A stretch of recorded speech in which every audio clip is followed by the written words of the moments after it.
Bonjour, vous écoutez l'épisode 137 de Change ma vie, le podcast qui vous donne des outils pour votre esprit. Dans l'épisode d'aujourd'hui, nous allons parler d'abandonner nos projets et nos ambitions. Y a-t-il un bon moment pour le faire et comment savoir si l'abandon est le bon choix ? Je suis Clotilde Dussoulier, auteure, coach certifiée et exploratrice de ma vie intérieure et je partage ici les découvertes qui ont changé ma vie. Change ma vie est un podcast publié tous les jeudis et vous retrouverez les éléments et les ressources mentionnés sur le site changemavie.com. Abonnez-vous au podcast sur l'application de votre choix pour ne pas manquer les nouveaux épisodes chaque semaine. Si ce podcast vous est utile, une excellente façon de le soutenir est de le faire savoir sur vos réseaux sociaux. Vous pouvez faire une copie d'écran de votre application de podcast sur votre téléphone et la partager par exemple sur Instagram ou sur Facebook. Et si vous voulez me taguer avec l'identifiant @oui-change-ma-vie en un seul mot, je me ferai un plaisir de vous en remercier. La question que j'aimerais aborder avec vous aujourd'hui, elle est simple, c'est quand abandonner ? Alors, quand on parle de succès, de rêve, de projet, de réalisation, des choses qu'on a envie de réaliser dans sa vie, le message qui est véhiculé le plus souvent dans les ouvrages de développement personnel, dans les ouvrages de développement entrepreneurial, sur le podcast Change ma vie, sur Instagram et les citations inspirantes, etc., le message qu'on reçoit plutôt, c'est « n'abandonne jamais ton rêve, ne lâche rien, tant que tu n'es pas arrivé à tes fins, n'abandonne jamais, l'échec n'est pas une option, etc. etc. » Donc, je pense que la raison pour laquelle c'est ce message-là qui est véhiculé le plus souvent, c'est que c'est celui que la plupart d'entre nous ont le plus besoin d'entendre. Il me semble que la plupart d'entre nous essayons plutôt dans notre vie de résoudre le problème de l'inaction, de résoudre le problème du courage qui nous manque pour aller au-devant de nos rêves, des opportunités, de nos ambitions, etc. Et donc, très naturellement, comme la plus grande difficulté que les gens ont, c'est de passer de l'immobilité au mouvement, et une fois qu'ils sont en mouvement, de rester en mouvement, c'est-à-dire de ne pas retourner tout de suite au point mort. C'est pour ça que c'est souvent le message qui est le plus proposé, parce que c'est celui sans doute qui correspond le plus au point où les gens en sont. Le problème de ce message, c'est que quand on est quelqu'un qui est plutôt déterminé, plutôt motivé, plutôt persévérant, on peut à ce moment-là se trouver à un moment dans un type de questionnement qui est différent, qui n'est pas « est-ce que j'ai le courage d'aller chercher mes rêves et d'aller accomplir mes ambitions ?» mais plutôt la question « est-ce qu'il y a un moment où il serait judicieux d'arrêter et en gros, d'abandonner ce que je me suis proposé de créer. » Parce que dans le message qui est véhiculé le plus souvent, il faut rien lâcher, l'échec n'est pas une option, etc., ça peut donner l'impression qu'en réalité, une fois qu'on s'est fixé un objectif ou qu'on a formulé un rêve, on serait dans une certaine forme d'obligation d'aller jusqu'au bout. Alors qu'en réalité, dans notre vie, on n'est jamais obligé de rien et que si on développe une espèce de sentiment d'obligation d'aller au bout de ce qu'on entreprend, on a juste construit une nouvelle prison pour soi-même. C'est-à-dire qu'on a juste créé une nouvelle injonction de succès, de réussite, de performance, de rapidité, etc., qui ne sera pas plus utile ni plus favorable que aucune des autres injonctions qu'on reçoit dans notre vie. Donc l'idée, c'est de dire que la motivation et la détermination, ce sont des qualités formidables qu'on peut développer, ce sont en réalité des compétences formidables qu'on peut développer. C'est formidable de savoir créer ces émotions et de savoir les soutenir pour soi-même, pour aller au-devant de ce qu'on a envie de créer dans notre vie. Mais il faut toujours que la motivation et la détermination, on les utilise à notre propre service et qu'on ne les utilise pas contre nous-mêmes. Donc on peut prendre comme exemple un projet de formation professionnelle. Admettons que vous soyez dans une situation professionnelle dans laquelle vous vous dites « je voudrais obtenir un diplôme supplémentaire, un diplôme qui me permette d'être plus spécialisé dans un certain domaine » ou bien « j'ai un projet de reconversion et j'ai envie de me former à un autre métier ou d'ajouter une corde à mon arc, etc. » Peut-être un diplôme, une certification, une formation, voilà, ce type de choses, un projet de formation professionnelle. Et en fait, peut-être que vous vous êtes engagé dans ce projet de formation ou de reconversion et qu'en fait, vous vous apercevez, une fois que vous êtes dedans, que vous l'ayez anticipé ou non, en fait, c'est assez difficile. C'est-à-dire que vous avez peut-être du mal à suivre, que vous n'avez pas forcément des super bons résultats, que c'est difficile de jongler entre votre vie de famille et ce projet de formation ou de programme que vous suivez, etc. Et vous êtes en train de vous dire, est-ce que j'ai envie de continuer ou est-ce que j'ai envie de laisser tomber cette idée et donc d'abandonner ce projet de formation professionnelle ? Et donc, ce qui va se passer probablement à ce moment-là, c'est que vous allez avoir une certaine forme d'ambivalence. Vous allez vous dire, je ressens qu'il y a une partie de moi qui veut arrêter, qui veut abandonner, qui veut laisser tomber, mais il y a aussi une autre partie de moi qui pense que si j'arrête, ça veut dire quelque chose de négatif sur moi. Ça veut dire que je ne suis pas à la hauteur, que je ne suis pas capable, que je ne vais pas au bout de ce que j'entreprends, etc. Et donc, en fait, il y a une sorte de conflit intérieur entre la partie de moi qui veut abandonner et la partie de moi qui dit il faut pas abandonner, notamment parce que j'ai lu sur Instagram que il faut jamais laisser tomber et qu'il faut aller au bout de ce qu'on entreprend. Et évidemment, c'est pas que sur Instagram. D'une façon générale, on est dans une société avec un conditionnement culturel qui fait que on valorise plutôt à l'échelle collective la persévérance, les efforts, le fait d'avoir de la suite dans les idées, de mener ses projets à bien et au bout, etc., etc. Donc, bien sûr, ça, on l'a intégré. Et donc, au moment où on se dit, en fait, j'ai envie d'abandonner, on a tout ce jugement qu'on a internalisé qui remonte et on se dit, en fait, abandonner, si j'abandonne, ça veut dire quelque chose de négatif sur moi.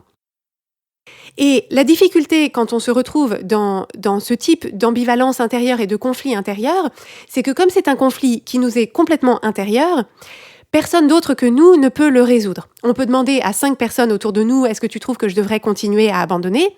Chacun aura sa propre idée et aucun ne saura mieux que nous ce qu'il faut faire. C'est vraiment quelque chose qu'il faut résoudre pour nous-mêmes et souvent on se trouve assez désarmé parce qu'on se dit comment est-ce que je décide puisque je suis aussi convaincue de mes raisons quand je veux abandonner que convaincue de mes raisons quand je ne veux pas abandonner.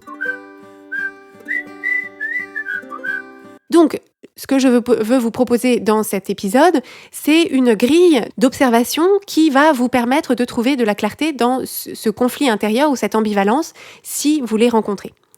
Donc, la première chose, c'est justement de s'interroger sur les raisons qui pourraient nous conduire à abandonner et les raisons qui pourraient nous conduire à continuer. Parce que finalement, si on regarde, les raisons qui pourraient nous conduire à abandonner ou à continuer, ce sont celles-là qui sont intéressantes parce qu'il va falloir évaluer est-ce que ce sont des bonnes raisons pour nous ou est-ce que ce sont de mauvaises raisons pour nous. Et en particulier, je vous invite à prêter une attention particulière aux pensées de jugement. Aux pensées de jugement des autres, c'est-à-dire que souvent, quand on se trouve dans une situation dans laquelle on envisage d'abandonner quelque chose qu'on a commencé, par exemple un projet de formation professionnelle, on peut se dire, si j'abandonne, les autres vont penser quelque chose de négatif de moi. Donc les gens vont être déçus de moi, les gens vont trouver que je suis nulle, que je suis pas à la hauteur, etc. Et donc typiquement, si on a engagé un projet de formation professionnelle pour lequel ou un programme pour lequel il y a eu un investissement, peut-être un investissement qui prend, un investissement sur lequel on s'est mis d'accord en famille, etc. Si on abandonne à mi-parcours, on peut se dire mon conjoint ou ma conjointe qui s'est allié à mon projet, qu'est-ce qu'il ou elle va dire si j'abandonne au milieu du gué ? Ou bien, qu'est-ce que mes parents vont penser ? Qu'est-ce que mes amis vont penser ? Qu'est-ce que mes collègues vont penser, etc. Donc, c'est important d'évaluer ces pensées de jugement qu'on perçoit chez les autres et d'en reprendre l'entière responsabilité puisque les jugements qu'on craint que les autres porteront sur nous ne sont jamais que le miroir des choses qu'on craint de penser de nous-mêmes. C'est-à-dire qu'on plante toujours dans la tête d'autres personnes avant tout les choses qu'on pense être vraies de nous ou qu'on craint qu'elles sont vraies sur nous. Donc, est-ce que j'ai des pensées de l'ordre de « si j'abandonne, on va me juger de telle ou telle façon » versus des pensées de jugement des autres dans l'autre sens, c'est-à-dire est-ce que dans l'idée de poursuivre dans ma lancée, est-ce que ce qui m'anime essentiellement, c'est l'admiration que les autres pourraient me porter, ou la validation, ou le fait de me dire j'ai envie de le faire parce que je sais que mes parents seront très fiers, ou j'ai envie de le faire parce que ça va en mettre plein la vue à mon entourage, ou voilà, ce genre de choses qui, encore une fois, sont toujours le miroir de choses qu'on a envie qu'on pense de nous-mêmes. Mais donc c'est intéressant d'évaluer ces pensées-là et de se dire, est-ce que ce sont des bonnes raisons pour moi? C'est-à-dire, est-ce que j'ai envie de continuer sur ma lancée uniquement parce que je pense que si je ne le fais pas, les gens vont être déçus, ou que si je continue, les gens vont être impressionnés. Voilà. Est-ce que pour moi, c'est un moteur suffisant pour soit abandonner, soit continuer? Donc ça, c'est la première partie des pensées de la famille du jugement. Et il y a une deuxième partie des pensées qui, sans doute, pèsent dans la balance. Ce sont des pensées de jugement de soi. C'est-à-dire, qu'est-ce que je penserais de moi si j'abandonne et qu'est-ce que je penserais de moi si je continue? Donc, est-ce que si j'abandonne, je vais me punir d'avoir abandonné en pensant que ça veut dire que je suis nulle d'abandonner? Est-ce que j'abandonne parce que je pense déjà de moi qu'en réalité je ne suis pas à la hauteur et que je vais me planter et que ça sert à rien de continuer, donc il vaut mieux arrêter tout de suite? Donc c'est intéressant de vraiment mettre au jour ce qu'on est en train de se dire sur nous maintenant et ce qu'on est en train de se dire sur ce qu'on pensera de nous-mêmes si on abandonne. Et à l'inverse, quel est l'enjeu dans le regard que je pose sur moi si je continue? C'est-à-dire, est-ce que je continue pour fuir mon propre jugement de moi-même si j'abandonne, ou est-ce que je continue parce que pour moi, j'ai envie de créer des preuves que je sais continuer dans ce que j'entreprends, que je suis quelqu'un qui tient mon engagement envers moi-même, que je suis quelqu'un qui ne lâche pas l'affaire à la première difficulté, etc.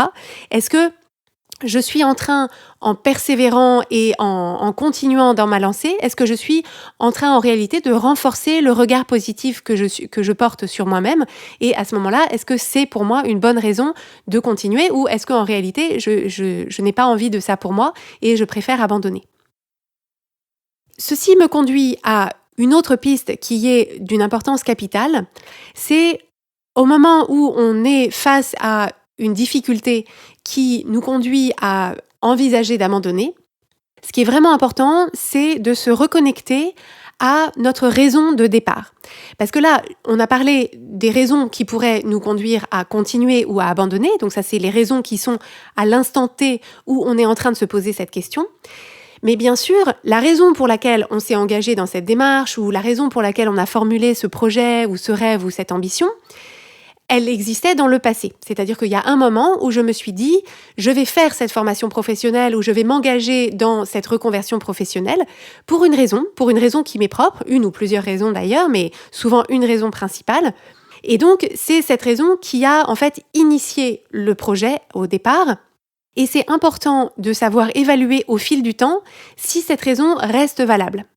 Donc dans le cas de notre exemple de reconversion professionnelle, c'est vraiment important de se reconnecter aux raisons initiales qui nous ont conduites à envisager ce projet de reconversion professionnelle.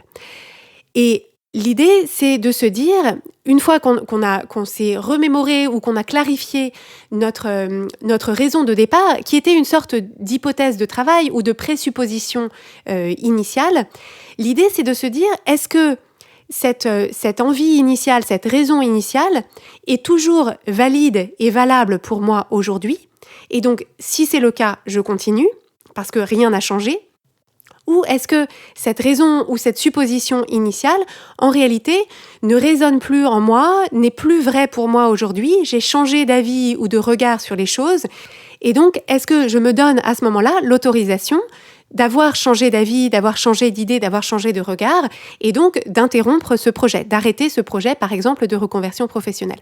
Parce que dans l'exemple que je cite là, on a souvent l'idée, qui à mon sens est erronée, qu'un projet de reconversion professionnelle part toujours d'une bonne raison pour nous, qui serait l'envie ardente d'être céramiste ou d'être artiste ou d'être coach, par exemple.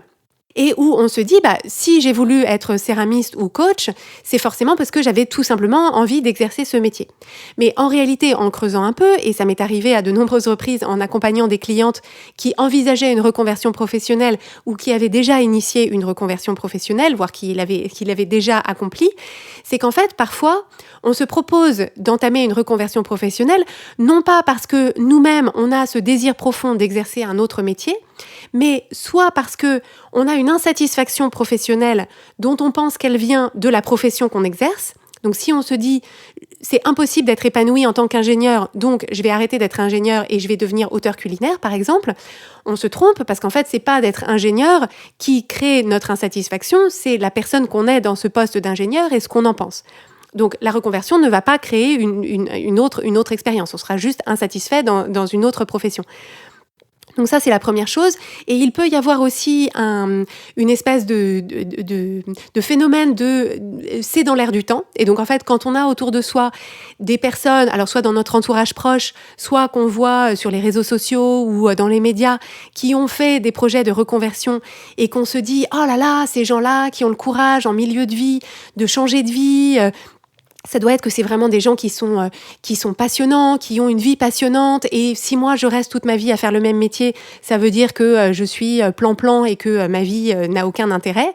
Si c'est ça la raison de départ qui nous conduit à la reconversion professionnelle, si à un moment futur, on réévalue et qu'on se rend compte qu'en fait, c'était ça la raison, c'était notre incapacité à être satisfait là où on était ou le jugement qu'on porte sur notre propre parcours de vie, à ce moment-là, on est tout à fait en droit de se dire, à la lumière de ce que je comprends maintenant de ma capacité à créer ma satisfaction et mon épanouissement là où je suis, où que je sois, en fait, peut-être que ce projet de devenir céramiste, en réalité, je me suis trompée de solution, c'est-à-dire j'ai mal diagnostiqué le problème et donc j'ai mis en place une solution qui va résoudre un problème qui n'était pas le vrai problème.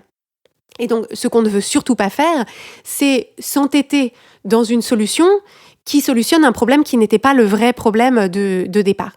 Et donc, si c'est effectivement ça qu'on identifie, l'idée, c'est de prendre nos pertes, de ne pas s'obstiner, de ne pas s'entêter et de se dire, simplement, voilà, j'ai cru que c'était ça la solution à mon problème, maintenant j'ai une meilleure connaissance, en tout cas, je change d'avis aujourd'hui sur la nature, la vraie nature de ma problématique et donc je vais mettre en place une autre solution où je vais me proposer de m'accompagner différemment.